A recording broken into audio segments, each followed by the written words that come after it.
意面的100种做法，今天要跟大家分享的是米其林销量前3的松露奶油鸡腿意面。我们先把菇类处理，杏鲍菇切片，画个花刀让杏鲍菇更快熟。将红喜菇尾部切掉。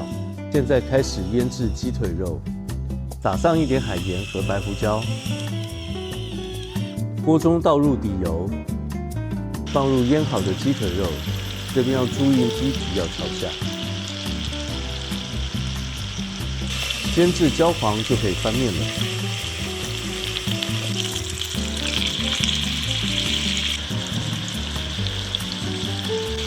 像这样子两面焦黄的时候，就可以盛出切块备用。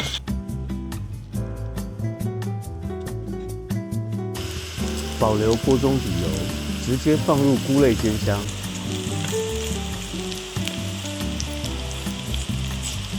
加入适量的海盐调味，然后就可以盛出备用。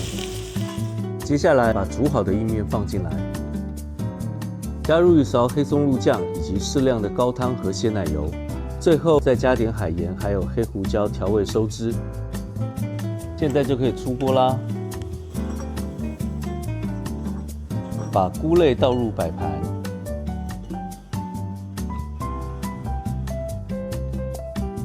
再放上煎好的鸡腿肉，倒入酱汁以及乳酪，这道意面就完成啦。